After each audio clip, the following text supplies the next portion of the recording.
China और रसिया जैसी to major global power के बीच वॉर न केवल इन दोनों कंट्री के लिए इनफैक्ट पूरी वर्ल्ड के लिए एक इम्पोर्टेंट और दूरगामी रिजल्ट होंगे। और ये ध्यान रखना इम्पोर्टेंट है कि चाइना और रसिया के पास न्यूक्लियर वेपन्स और भयंकर मिलिट्री भी है जो इस तरीके के वॉर को बहुत ज्यादा ही डेंजरस बनाते हैं। तो चलिए थोड़ा प्रैक्टिकलिटी से जानते हैं कि what will happen if China and Russia go to war और which country will win the war. Number 1, global economic impact. अगर वॉर होता है तो ग्लोबल ट्रेड और फाइनेंशियल सिस्टम को भी इंटरप्ट करेगा। चाइना और रसिया दोनों ही कंट्री ग्लोबल इकोनॉमी में मेजर प्लेयर है, जिससे अगर वॉर होती है तो इससे डिस्ट्रप्शन होंगे सप्लाई चेन में, जिससे सामान की प्राइस बढ़ जाएंगी और इकोनॉमी इनस्टेबिलिटी भी हो सकती है। Number 2, global security. रसिया और चाइना के बीच वॉर बहुत से रीजन और स्पेशली नेबरिंग कंट्री को डिस्टर्ब कर सकता है। इससे एशिया और यूरोप में टेंशन इंक्रीज हो सकता है। बट ये सब चीज तो हम लोग समझ गए, पर इन दोनों कंट्री में जीतेगा कौन? ये जानने से पहले कि इन दोनों कंट्री में जीतेगा कौन, हमें इन दोनों कंट्री के बारे में कुछ फैक्ट्स को जानना पड़ेगा। जैसे कि चाइनीज इकोनॉमी रसिया के इकोनॉमी से 9 टाइम्स बिगर है। इनफैक्ट चाइना की पॉपुलेशन भी रसिया से 9% बिगर है। वैसे चाइनीज आर्मी ऑलमोस्ट डबल है इन मैन पावर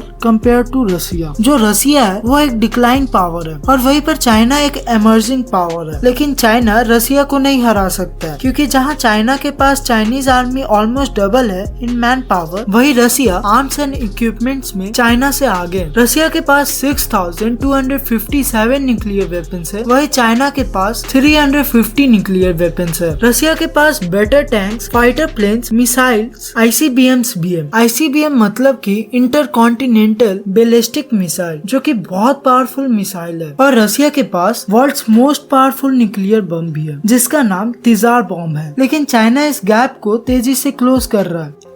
तो कमेंट में जरूर बताइएगा कि वीडियो में आपको सबसे अच्छा भाग क्या लगा।